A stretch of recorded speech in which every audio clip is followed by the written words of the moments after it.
পুজো উদযাপন ফ্রন্টের সভাপতি ওনারা কথা বলেছেন, আপনারাও বলেছেন। আসলে আমরা চাই আমরা চমৎকারভাবে দুর্গাপূজাটি অনুষ্ঠিত হোক, এটাই আমরা সবাই চাই। এ ব্যাপারে আমরা কোনো ধরনের শৈথিল্য প্রদর্শন করব না। প্রথমত যেটা বারবার আপনাদের প্রতি গুরুত্ব দেওয়া হচ্ছে সেটা হচ্ছে আমাদের স্বেচ্ছাসেবক যে কমিটি, স্বেচ্ছাসেবক কমিটি আছে অনেকেই আপনারা এখনো গঠন নিয়ে আসেন নাই।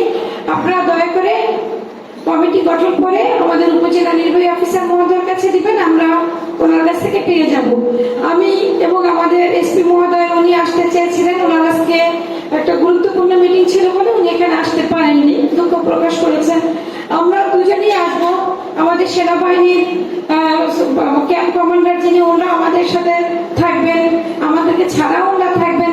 বিভিন্ন মণ্ডপে মণ্ডপে আমরা যাব, আমরা যেখানেই যাব আমরা কিন্তু স্বেচ্ছাসেবক যে কমিটি কাজ করছি কিনা আমরা কিন্তু এই বিষয়টা দেখবো। এবং কোনো একটা মণ্ডপে যদি কোনো দুর্ঘটনা ঘটে সেটার জন্য কিন্তু আপনাদেরকে কিন্তু দায়বদ্ধ থাকতে হবে। আমরা কিন্তু আপনাদের সাথে আছি, আমি বললাম। আপনারা বুঝতেছেন যে আমরা আজকে সবাই এখানে চলে আসছি, জেলার যারা প্রধান আছেন সবাই এখানে চলে আসছি। কারণ কি? কারণ হচ্ছে আমরা বোঝানোর জন্য আসলে দুর্গাপূজাটা আমাদের কাছে এই মুহূর্তে একটা গুরুত্বপূর্ণ ইভেন্ট। আমরা এই ইভেন্টে জয়ী হতে চাই। কি জয়ী হতে পারবো না আমরা? কোনো একটা জায়গায় কিন্তু আমরা কোনো ধরনের বিরূপ কোনো নিউজ সংবাদ কিন্তু আমরা শুনতে চাই না।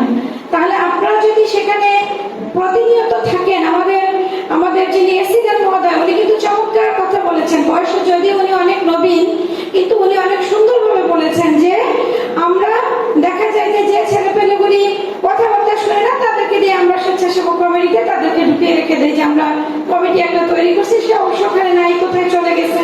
একটা দুর্ঘটনা কিন্তু ঘটতে সময় লাগে না, তাই না? আর যিনি দুর্ঘটনা ঘটাবেন উনি তো বদ্ধপরিকর যে উনি একটু আছে থাকবেন যে কখন পূজা মণ্ডপটি একটু ফাঁকা থাকে, উনিও কিন্তু সেই সময়টাই কিন্তু খুঁজবেন। এজন্য রাত এবং দিন সব সময় কিন্তু আপনাদের সেখানে কিন্তু আপনাদের নিরাপত্তায় নিজেদেরকে নিয়োজিত রাখতে হবে। এই কাজে কিন্তু আপনারা দয়া করে গাফিলতি একেবারেই করবেন না, এবং আপনারা গাফিলতি করলে আমরা কিন্তু এটাকে প্রশ্রয় দিব না। আমি কি আপনাদেরকে বোঝাতে পেরেছি? আমরা কিন্তু এটাকে একদম প্রশ্রয় দিব না। তারপরে আপনাদের সাথে আমরা আজকে যে আমরা এসেছি, যে আমাদের এডিসি জেনারেল মহোদয় বলেছেন যে আমাদের সরকারের তরফ থেকে যে সহযোগিতা দেওয়া হয়, হাফ টন জিএফ দেওয়া হয়, তো সেটা যেন আপনারা ভালোভাবে পান। আমরা চাই আমরা আমাদের উপজেলা নির্বাহী অফিস আমি শুরু করে দিয়ে যাব। আমি হয়তো সবাইকে দিতে পারবো না, আপনারা উপজেলা নির্বাহী অফিসার মহোদয়ের কাছ থেকে জিও নিয়ে নেবেন, ক্লিয়ার? এবং আমরা চাচ্ছি যে আপনারা একটা ভালো অ্যামাউন্ট পান যেন সুন্দরভাবে আপনারা দুর্গাপূজাটা উদযাপন করতে পারেন। এই ব্যাপারে আমরা সবাই খুব সচেতন। এরপর হচ্ছে আপনাদের আমাদের ডিজিএম মহোদয় বলেছেন যে বিদ্যুৎ, আমরা কিন্তু এখন ইউরোপ আমেরিকা হয়ে যাইনি যে আমরা 24 আওয়ার্স আমাদের বিদ্যুৎ থাকবে, যে কোনো সময় যে কোনো একটা ইনসিডেন্ট হতে পারে। সেজন্য কি করতে হবে? আপনাদেরকে বিকল্প হিসেবে আপনাদেরকে জেনারেটর অথবা আইপিএস কিংবা 600-700 টাকার মধ্যে একটা লাইট পাওয়া যায়, সোলার লাইট, সেই লাইটটিও রাখতে পারেন। আপনার যেন মণ্ডপটা যেন আপনার অন্ধকারে আচ্ছন্ন হয়ে না থাকে।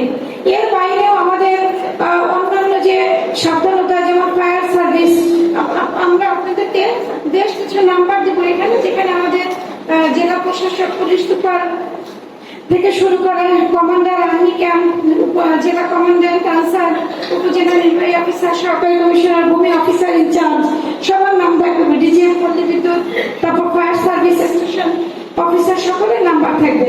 যে কোনো একটা দুর্ঘটনা ঘটলে এত হতচকিত হওয়ার দরকার নেই। আমাদের ইউনো মহোদয় যেটা বলেছেন যে প্রথমেই আমরা একেবারে ইউনোকে, ডিসি সাহেবকে কিংবা এসপি সাহেবকে আমরা ফোন করে না ফেলি। আপনারা প্রথমত উপজেলা নির্বাহী অফিসারকে আপনারা আগে জানাবেন, ওসি সাহেবকে জানাবেন। ওনারা যদি সমাধান করতে পারেন ওকে, ওনারা যদি সমাধান করতে না পারেন দেন আমাদেরকে জানাবেন, বা আমাদের ইউনো সাহেবরা আমাদেরকে জানাতে পারবেন। তবে খুব বেশি একেবারে হওয়ার দরকার নেই। আমার বিশ্বাস যে আমরা যদি সর্বক্ষণ যদি আমরা ওখানে থাকি আমাদের কোনো সমস্যা হবে না। এরপর আমাদের 28 তারিখ থেকে তো আমাদের আনসার নিযুক্ত হয়ে যাবে প্রত্যেকটা মণ্ডপেই। আপনারা জানেন আনসার আমাদের দরকার নেই, দয়া করে এই কথা কেউ বলবেন না। আপনার প্রয়োজন না থাকলেও আমাদের সরকারি প্রয়োজন কিন্তু আমাদের রয়েছে আমাদের আইন শৃঙ্খলা রাখার জন্য।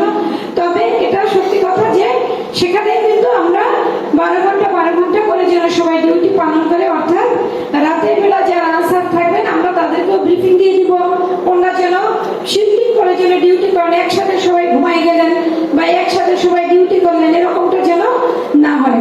আর মহিলা যারা আছেন পাশাপাশি বাড়ি থাকলেই কিন্তু বাড়ি গিয়ে বসে থাকবে, এটাও যেন না হয়। ওনার যে ডিউটি, ওনার ডিউটিকালীন সময় যেন উনি এখানে থাকেন, ওনার যখন ডিউটি থাকবে না তখন উনি ওনার বাড়ি গেলেন, কিন্তু যতক্ষণ তার ডিউটি থাকবে ততক্ষণ ডিউটি ফাঁকি দিয়ে বাড়িতে গিয়ে বসে থাকা যাবে না।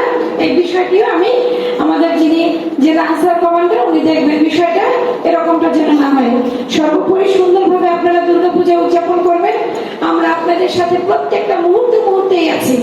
এটা ভাবার অবকাশ নাই যে ডিসি সাহেব, এসপি সাহেব, যিনি সিও মহোদয়, সেনাবাহিনী উনি বোধহয় আমাদের সাথে নাই, না, আমরা আপনাদের সাথেই আছি, প্রত্যেকটা মুহূর্তেই আছি। আমরা সবসময় সকল খোঁজ খবর নিচ্ছি। আমাদের আনন্দবাবু যেটা বললেন যে আপনার ওখানে যে গোয়েন্দা সেট করা হয়েছে এটা তো আপনি নিজেও জানেন না, তো আমি অনুরোধ করবো যে আমরা সুন্দরভাবে দুর্গাপূজা উদযাপন করব, এই ব্যাপারের জন্য আমরা কোনো রকম গাফিলতি না দেখাই, শৈথিল্য প্রদর্শন না করি।